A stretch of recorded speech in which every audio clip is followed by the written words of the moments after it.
여러분 안녕하십니까? 광주 MBC 뉴스데스크입니다.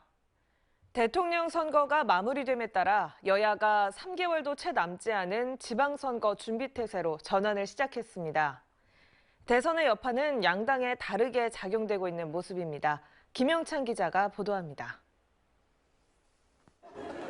제20대 대선이 끝나면서 지방선거 시계추가 돌아가기 시작했습니다.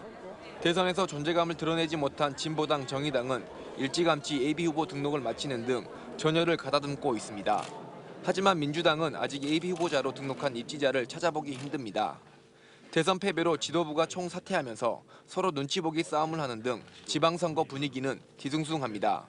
지방선거 공천 기준이었던 대선 기호도 책정이 애매해졌고 복당자에 대한 페널티 미부과 등의 약속도 지켜질지 미지수입니다. 그 외에 나머지들은 전혀 지방에 진출할 수 있는 의미가 없이 돼버렸다. 이건 좀 현실 생활 정치에 맞지 않는. 반면 국민의힘은 지방선거를 앞두고 광주 전남 지방의회에 진출할 수 있는 교두보를 마련했다는 평가입니다. 국민의힘도 지난 지방선거 당시 광역단체장과 기초단체장 선거에서 국민의힘의 전신인 자유한국당 후보가 단 한 명 나왔지만 이번에는 해볼만 하다는 희망 섞인 전망을 내놓고 있습니다. 역대 대선 중 광주에서 가장 높은 13%대의 득표율을 기록했기 때문입니다.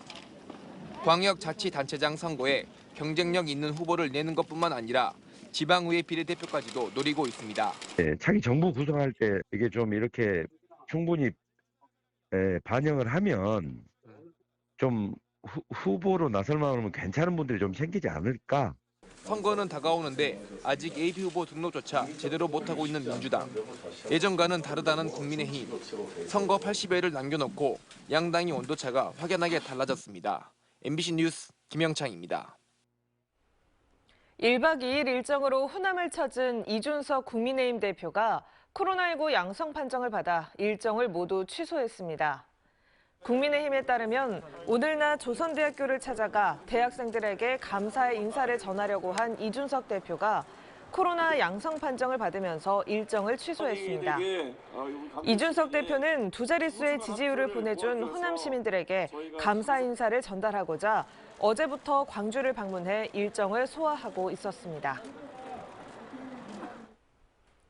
광주와 전남 지역에서 어제 하루 17,000명이 넘는 확진자가 나와 역대 최다 수치를 기록했습니다. 정부는 3월 중순쯤이면 코로나19 확진자 규모가 정점에 이를 것으로 보고 있습니다. 이다현 기자입니다. 광주 전남 코로나19 확진자 수가 최고치를 갈아치웠습니다. 어제 하루 확진된 사람은 17,844명으로 역대 최다를 기록했습니다. 불과 하루 사이에 약 3,000명 증가한 수치입니다. 광주와 전남 지역의 하루 확진자 수는 지난 1일 처음으로 10,000명대를 기록한 이후 조금씩 늘었다 줄었다를 반복하며 꾸준히 상승 곡선을 그리고 있습니다. 전국 확진자 규모 역시 커져서 지난 한 주 동안 하루 평균 26만 명씩 코로나19에 감염된 걸로 나타나고 있습니다. 이 같은 추세는 앞으로 열흘 정도 계속될 전망입니다. 방역당국은 3월 중순경 하루에 37만 명 안팎이 감염되며 코로나 확진자 규모가 정점을 찍을 것으로 내다봤습니다. 이 상태로 유행 정점이 예측되게 들어야 한다면 방역 의료체계 대응 관리 범위 내에서 이번 오미크론을 잘 대응할 수 있도록 저희는 보고 있습니다. 정부는 의료체계 과부하 없이 적절히 대응하고 있다고 판단하고 있지만 정작 시민들의 일상은 아슬아슬하게 이어지고 있습니다. 특히 소아 청소년들이 집단 생활을 하는 교육 현장은 불안을 떨치기 어렵습니다. 지금까지는 백신 미접종자의 경우 함께 사는 가족이 확진되면 학교에 등교하지 않았지만 다음 주부터는 자가 간이 검사에서 학생 본인이 음성이면 학교에 나올 수 있게 했습니다. 확진됐으면 어떡하지 이런 생각도 들었어요. 코로나가 빨리 사라졌으면 좋겠어요. 이에 따라 학교 현장의 자가 검사는 더 자주 이뤄질 것으로 예상되는데 확진자가 증가하면서 수업 공백은 불가피할 것으로 보입니다.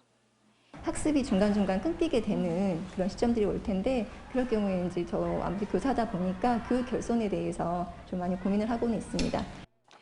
오미크론 변이가 갈수록 일상 속을 파고들고 있는 가운데 시민들의 걱정은 날로 커지고 있습니다. MBC 뉴스 이다현입니다. 새벽 시간 응급 상황에 출동하던 구급차가 시내버스와 정면 충돌했습니다. 구급대원과 버스 승객 등 10명이 다쳤는데 충돌 당시의 아찔한 상황이 CCTV에 고스란히 담겼습니다. 임지은 기자가 취재했습니다. 날이 점점 밝아오는 새벽 시간, 나주 시내의 한 교차로입니다. 신호에 맞춰 시내버스가 진행하는 왼쪽으로 경광등을 켠 구급차 한 대가 전속력으로 달려옵니다. 버스와 정면 충돌한 구급차는 도로에서 몇 바퀴를 구른 다음 도로 한쪽에 처박혔습니다. 구급차는 차체가 온통 찌그러져 형체를 알아보기 힘들 정도고 내부의 구급 물품들도 망가졌습니다. 이곳이 바로 구급차와 시내버스가 충돌한 지점입니다. 사고 충격으로 이렇게 인도 부근에 있는 화단까지 모두 망가졌습니다. 사고 당시 구급차는 코로나에 확진된 독거노인이 배뇨장애를 앓고 있어 도와달라는 자녀들의 신고를 받고 출동하던 길이었습니다. 어머니가 확진자예요. 그래서 이제 나주병원으로 치료를 하고 싶다라고 이제 신고가 들어와서 그쪽으로 가는 길입니다. 구급차에 타고 있던 여성 구급대원과 운전을 맡은 구급대원 2명이 중상을 입었지만 다행히 생명에는 지장이 없는 상태입니다. 시내버스 운전자와 승객 등 19명 가운데 8명은 가벼운 부상을 입었습니다. 경찰은 정확한 사고 경위를 조사하고 있습니다. MBC 뉴스 임지은입니다. 개학한 지 2주가 지났는데 운동장에 거대한 흑산이 쌓여 있는 학교가 있습니다. 학생들의 등하굣길과 학교 생활에 지장을 주는 건 물론 인근 주민들에게도 불편이 이어지고 있습니다. 양정은 기자가 취재했습니다. 전남의 한 고등학교. 학교 운동장에 성인남성 키를 훌쩍 넘는 흙이 쌓여 있습니다. 지난해 11월부터 시작된 학교 음악식 증축공사 터파기 과정에서 나온 흙입니다. 흙이 바람에 날리는 것을 막을 방진망도 없습니다. 문을 못 열어놓고 이래요. 먼지가 많이 들어와서. 그런 애로사항이 좀 있습니다. 공사 과정에서 나온 흙을 쌓아놓는 야적장은 학교 인근에 마련돼 있지만 업체 측은 주민들의 민원 등을 이유로 학교 운동장에까지 흙을 보관해왔습니다. 학생들이 없는 방학에 흙을 운동장에 야적한 뒤 반출하려 했다지만 개학한 지 2주가 지나도록 흙 반출 작업은 계속되고 있습니다. 학생들의 등하굣길 안전과 보건이 위협받을 수밖에 없는 상황.